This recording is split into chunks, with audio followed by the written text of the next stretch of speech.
Hello, my name is Kirk Borger. I am the director of the Riverview Public Library.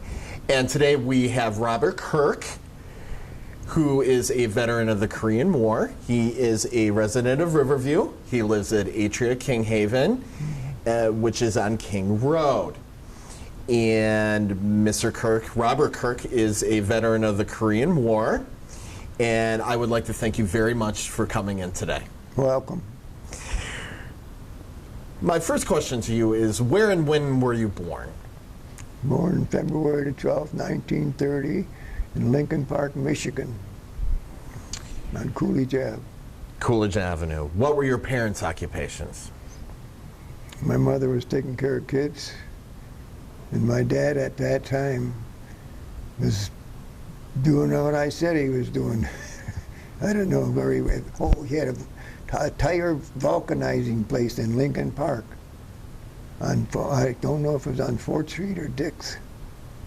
He vulcanized tires for people back in them days, you know. Yeah, that's what he did. He had a little shop on there. How many brothers and sisters do you have? I had 5 brothers and 5 sisters. Are you the oldest or the youngest, or where do you come in that order? I come in the middle, I guess. In the middle? Yeah. Just about all the males are gone. And through history, my brothers and sisters went back in history. None of the males ever passed 79. My dad died at 79. I'm 84. So you're past 79. That's what I say. No male members that they can find in history ever lived past 79.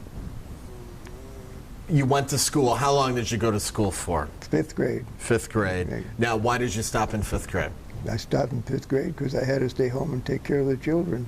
Okay, why? Not your children, obviously. No, my tell us a little bit about just that. What happened that you had to take care of your brothers and sisters? My mother died, and we were on welfare, and they said, hey, we can't do it. I can't remember the reason they used, but they said they need me to quit school if I wanted to, because I was always talking I wanted to quit school anyway. So. Why did you want to quit school? I hated it. Why? Because Eileen and Irene kept pushing me down the stairway to the gym. 2 sisters over in Canada, Eileen and Irene. Every time we'll be going up the steps, and they'll come down, and they're heavier sized girls. Push me down the steps, but they didn't ever push me. I caught myself. You mentioned Canada. Why were you going to school in Canada? Windsor, because I was living there at the time. Why were you living there? Okay, you went from Lincoln Park to Windsor. Why are you going back and forth? Why were you going back and forth? So they would put us in a juvenile detention home until my dad found room for, he got a house over there to bring them into Canada. Your dad was living in Lincoln Park. He got deported. Why did he get deported? For making alcohol. Illegal alcohol. Illegal, because this wasn't the time of Prohibition. This is the late 30s, 1940s. Yeah. Okay, you mentioned something that he would make root beer in the basement, but okay, tell us a little bit about that. We thought he was making root beer, so we never thought nothing about it. But I guess the cops or somebody must have been watching him when he's doing it, and someplace else when they seen him sell it. Caught him, I guess. I was too young to realize it, you know. And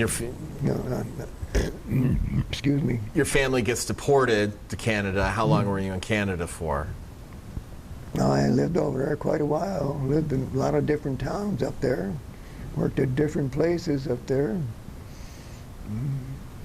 Then I come back to Windsor because I was working for Jackson Bread in Strathroy, Ontario. And they were moving to Hamilton, and they wanted me to go with them. I said, I don't have no money. I can't go get room and board or nothing. I got no money. So instead of me going any place, I come back to Windsor, to my buddy's place in Windsor, and that's when I found out the job at Werner's. Were you working at Werner's before you got drafted? Yes. What were you doing at Werner's? Down in the basement and helping them with making the chicos, because they were right there on the by the helping them make helping make the ginger ale. Oh, you. Cleaning the barrels out and that.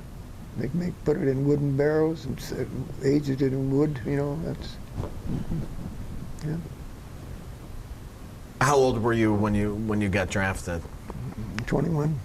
I'm thinking 21. Yeah, the information you gave me, it says you were drafted in 1951. How did they notify you that you were getting drafted? In the mail, I got a notice. As soon as I start working at Burners, I think a couple of weeks or something like that, or three weeks, I think I got a thing in the mail. Like they caught me right away. And you were drafted into the Army, correct? And I drafted into the Army. Did you have any choice about what service you were going into? No, just when they lined us up, and we said Marines in the Army, so that's the way it went. When you actually got the draft notice, how did you feel? I was waiting for it. I was waiting for it. Well, did it make you nervous? No, I didn't think so. I don't think so. Did you have any idea that you might be going to Korea? No. No? No. First I got my idea when we were in Hawaii taking basic training. The USS Altman brought us there. It's a converted aircraft carrier. So we spent 16 weeks of basic training doing all kinds of stuff and that. And then the ship come back again. The converted aircraft carrier come back and took us back to the States to Camp Stoneman, California.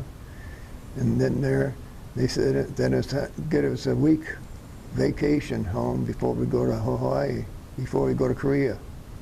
So I knew I was going to Korea, so I come back late. And the guy said, "You're going to Korea now for being late." I said, "I already got orders to go to Korea." And that was true.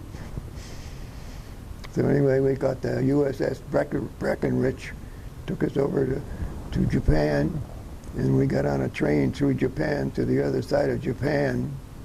I don't know the ship we got on from there to go to Korea, but that's up to that part of the story. Can you tell us a little bit about, you said your basic training was in Hawaii. Can you tell us a little bit about basic training? What did you do? You did all kinds of things. Well, tell us a little bit about that. Oh, yeah. All kinds of exercises, going through the woods and up in the hills and all that stuff. Walk up in the hills in a storm, rainy storm, and water coming down the hill at you. That was a lot of fun. Was there anything that you liked about basic training? Oh, yeah, heck yeah. Well, like what? I rented a car, drove around the island, went over to Waikiki Beach and see all the young ladies and the old men. And the old man. Oh, yeah, I got to put a part in the thing, too. Okay. That was part of being in Hawaii. I'm actually talking about your basic training experience. A lot of exercises, and like I said, climbing up the hills and all that stuff. They got some big hills there. Yeah, buddy. But yeah.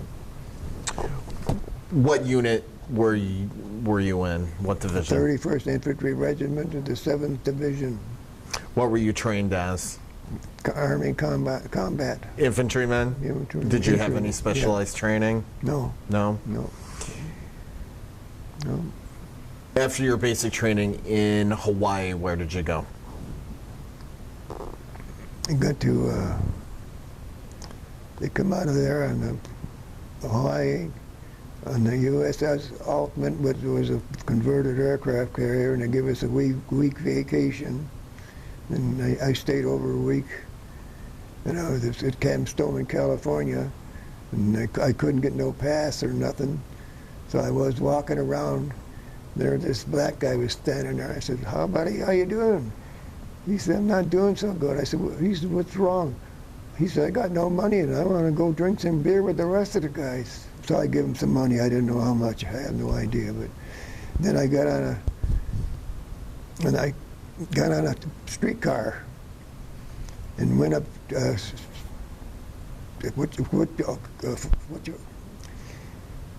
It's called some kind of hill in San Francisco, And then you go up there and you got to turn the streetcar around on top of the hill, Poplar Hill or something like that they call it, I can't remember. But anyway, you help turn the streetcar around for and go back down. Yeah. And I went in there and sat in the bar up there. From California, where did you go? We went to Camp Stoneman, California. And then after that, where did you go? This is just in San Francisco there. And then we went back to the get that USS Breckenridge. It took us to Japan, dropped us off on this side of Japan, and we got on a train and start traveling through Japan. You can see all the damage and everything else happened from over there. And then You mean the damage from World War II? yeah, and the women, the kids would be coming running to the train, and the guys that had change was throwing them out to them. Some threw them bills. I didn't have that kind of money, and they'd go to pick it up, and the women would go over there and get out of here because it wasn't their kids. They'd get out of here, and they'd fight the little kids to get the money on the tracks. We went all the way across Japan and got on another ship that took us to Korea, and I can't remember the name of the ship that took us to Korea. It was the USS Breckenridge. We took us to Japan. And my son went through all the history books and then confirmed that.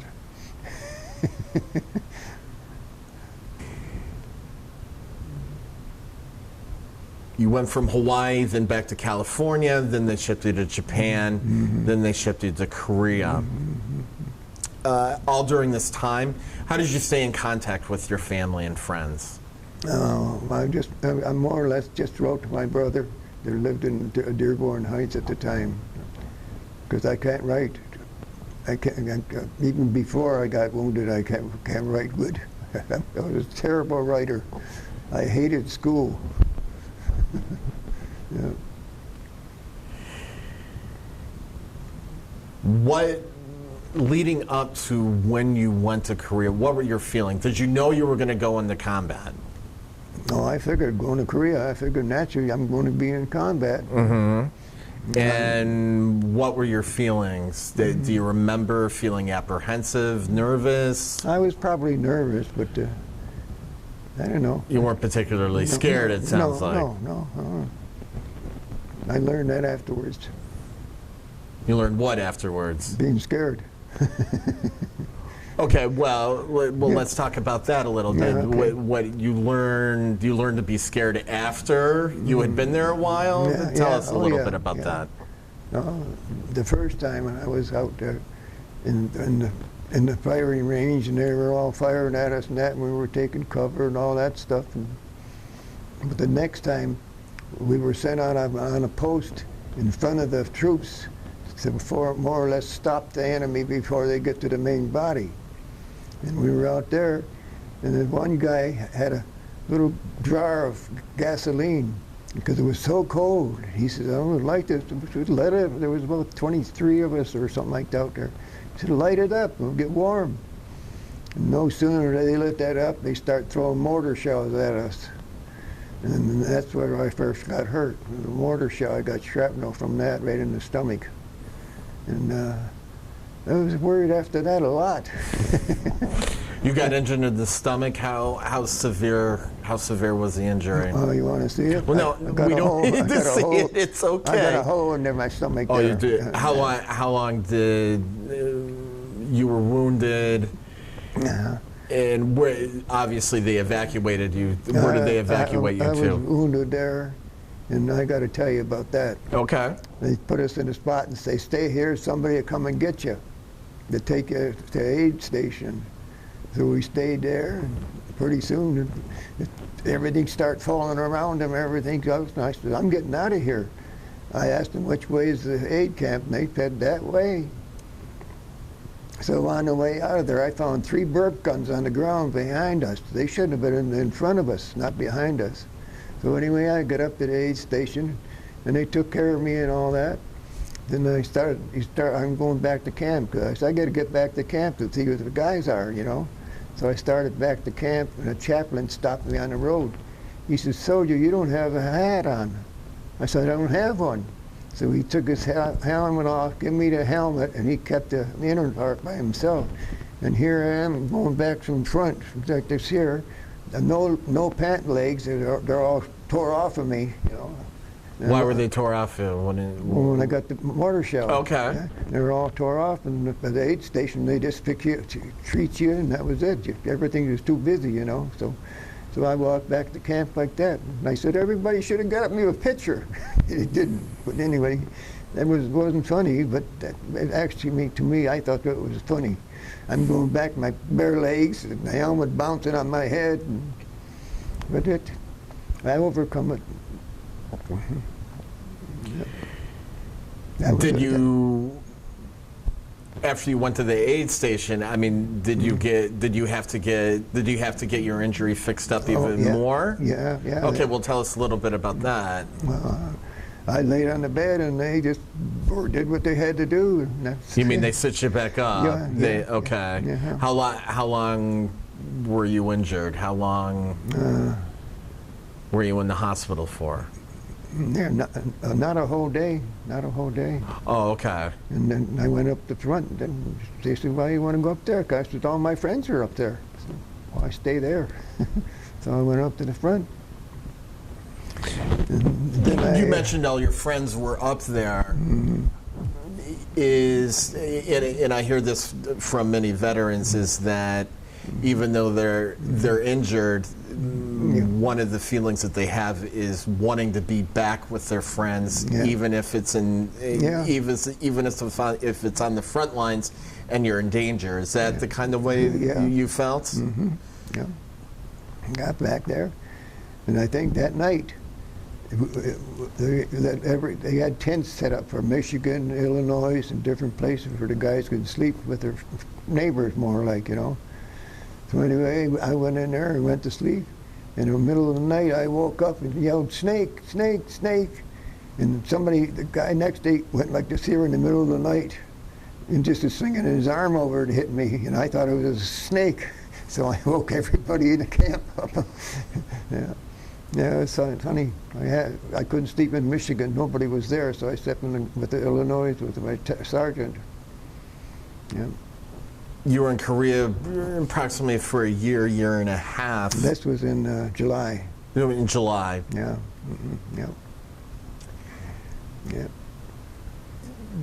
So you spent some time. Did you have any contact with the Korean civilian population while you were there? No. So everybody was. You were on the front line, and there weren't any civilians there. Now, I don't.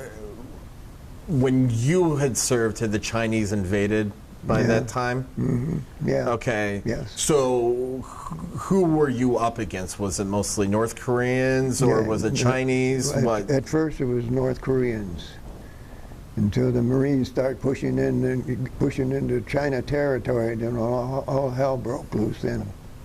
And then Chinese start coming. Mm-hmm. Mm-hmm. That was not until October that I was involved in that. In October, I was involved in that. And well, I was shooting right-handed, like this here, because I'm right-handed. And I was shooting right-handed, and they were using Burke guns that would go a lot of bullets, and all we had one at a time, see. And they tore my rifle all apart, got both my hands.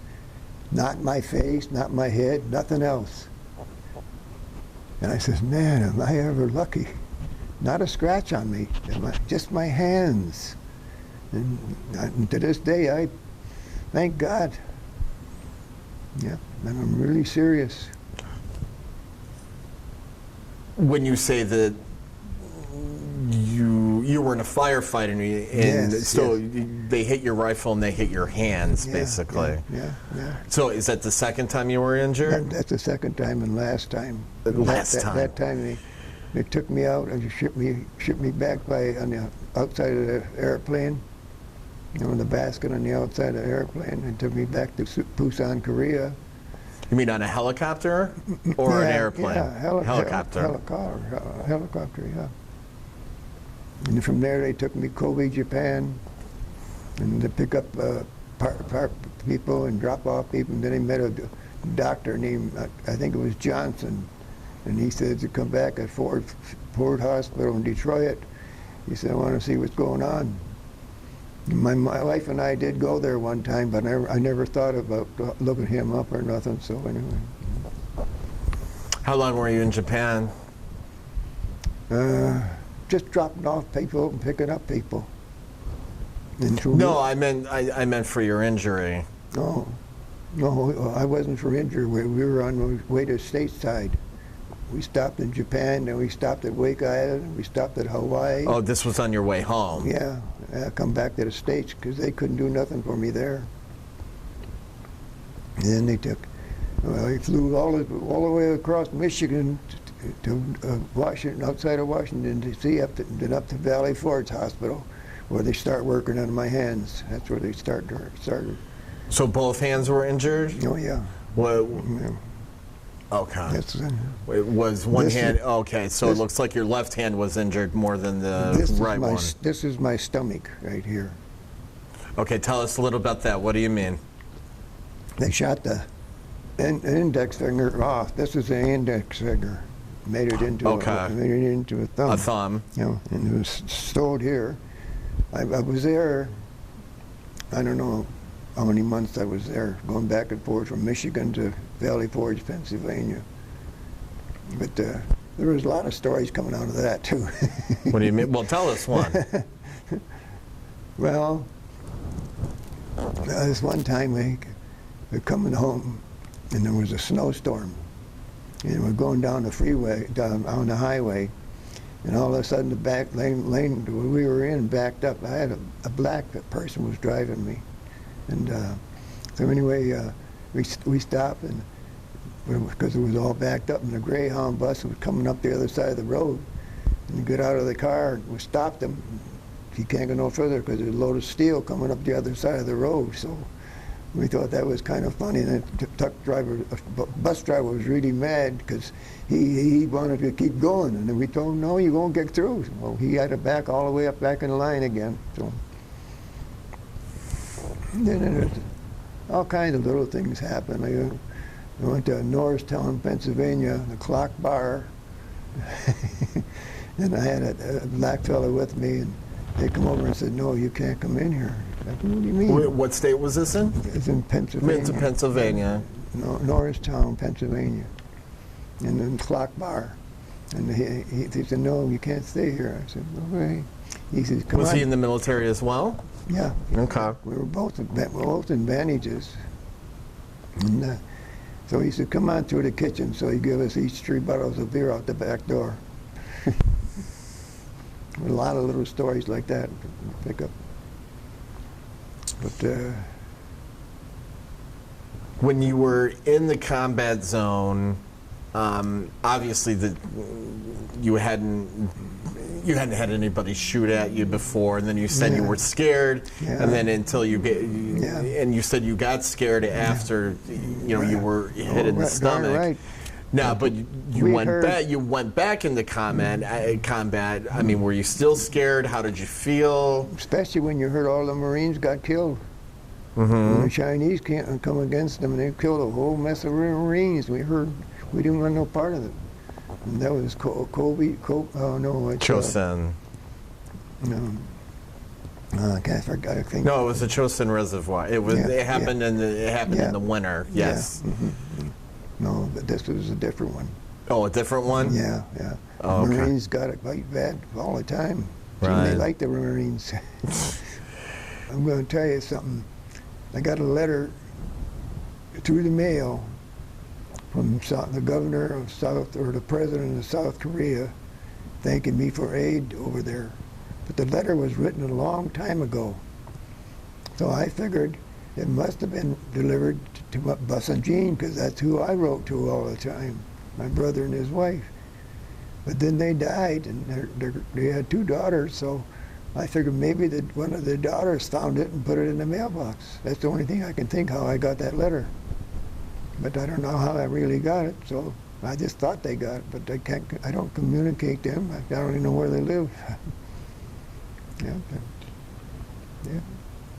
After the war and after, how long was the process to get your hands healed up?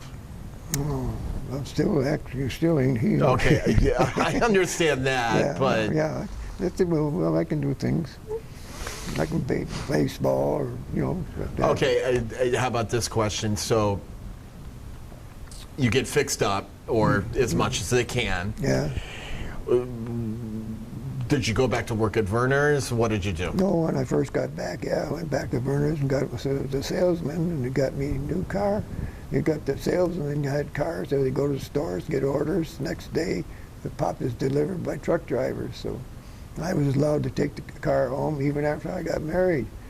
He was there when I was bringing different cars home from work, because they were our cars for our work. What year did you get married? 1954. What was your wife's name? Donna June, Donna. Canadian. Oh, she was Canadian as Yeah. well. Mm-hmm. Yeah. How did you meet her? That's the girl I've had when I picked up the sailor and took him around in Canada. I drove over there. Remember that? Well, you need to tell me again, though. I went by my buddy's house and he wasn't home, so I drove up the street and seen these two girls. And just for the heck of it, I asked. I didn't expect them, but they both got in the car. And my wife, at that time, June, she got in the front seat, the other girl got in the back. So when I drove up the street, onto Main Street, Old Avenue, I seen this American sailor just walking around. I said, "Hey, buddy, what are you doing?" He said, "Nothing." I said, "You want to go for a ride with us?" And he said, "Yeah, okay." So we drove around.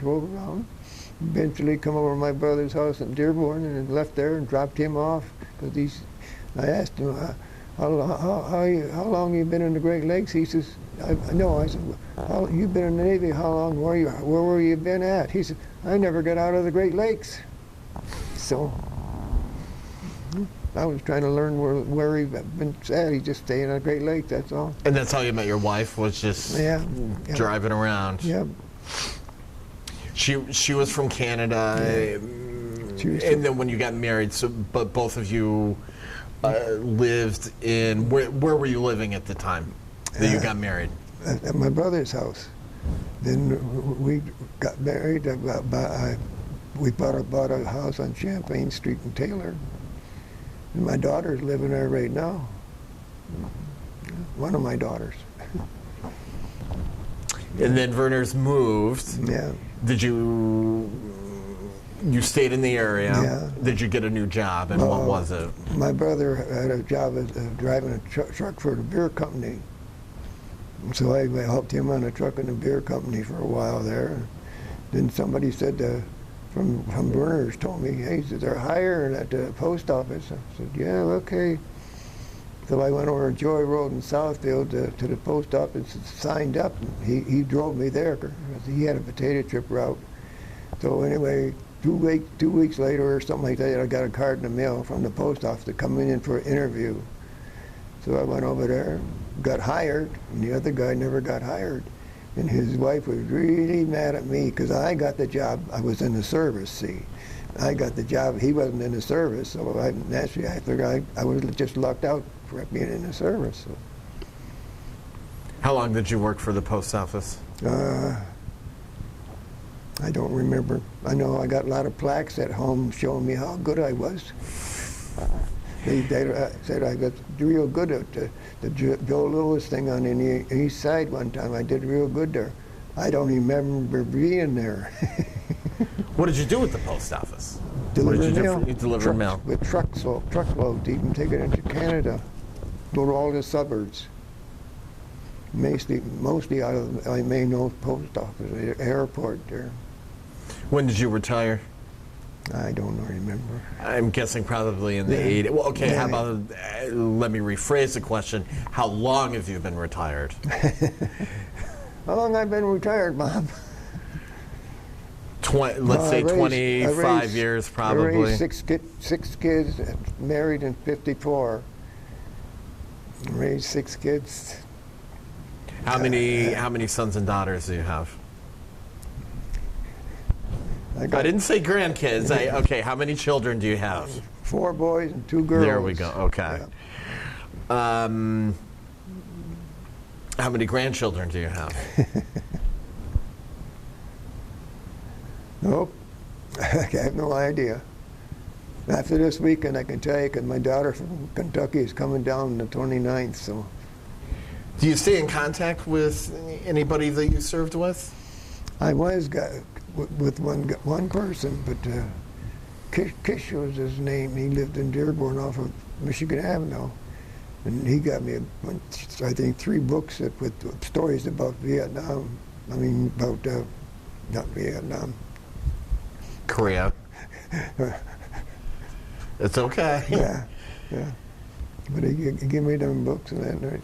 And some of them stories in that book are actually true. You know?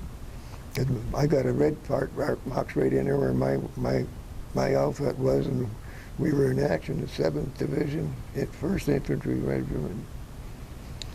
Hourglass, they call it. Do you belong, or did you belong to any veterans organizations? No.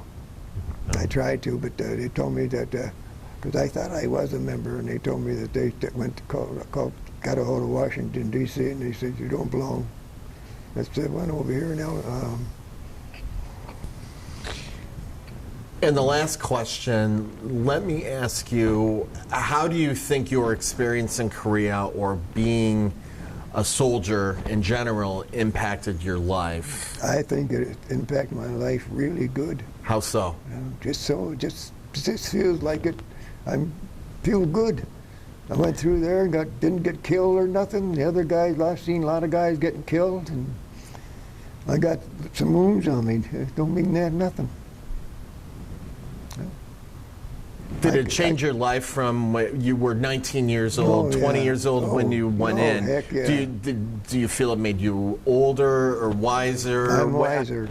Wiser? Wiser, yes. Why do you think that? Maybe not smarter, but wiser. Why do you think that? I don't know. I can't spell. I can't write. I quit school in 5th grade, so I didn't know nothing. A few weeks ago, I was sent over to Wyandotte because something happened to me, and they could take care of it at Wyandotte. So Wyandotte's got a lot of young girls, like 30, 40, 50, that go from Vietnam, you know, and all that stuff over there. And I got along real great with them kids over there. I told them my war stories, and they said, come on back here. This person over here hasn't heard it. Then they wanted to hear it again. They said, how can you remember all that? And I wanted to, they waved goodbye to them, but my son was in a hurry, so I couldn't even say bye to the people over there. And they loved me over there. Yeah. They always called me over, tell us some more stories. Well, tell us a story. Can you think of a story? Well, that's more or less me getting shot. Oh. Yeah, I mean, that's what they wanted to hear. Oh. And seeing that I'm still there, and told them that I got shot with bullets flying around me. You know, they said, that's a miracle. You know, to me, it was a miracle. Did you ever take any North Koreans or Chinese prisoner? No. No? No. Did you ever see any North Koreans or Chinese as prisoners? No, but I felt some of their bullets. Fair enough. I've seen them up there, but they kept cover just like we did, so you know, they didn't stick their head up or we killed them. I don't know. So you didn't see them up close, is what you're saying? No, I didn't see them up close. No. And there was a bunch of nice guys up there. I know that. Everybody was friends. But there was a lot of younger guys up there than me, you know. And, yeah. It just, at times it seemed terrible, at times, you know. Which times seemed more terrible than others? When you're sitting there shooting at people in front of you, and they say the Marines are up there getting killed. There's a lot of Marines got killed there. Yep. Well, Mr. Kirk, thank you for coming in today, and I appreciate your time, and I want to thank you for your service to our country. Thank you. Okay. Thank you. You're welcome. So what we're going to do is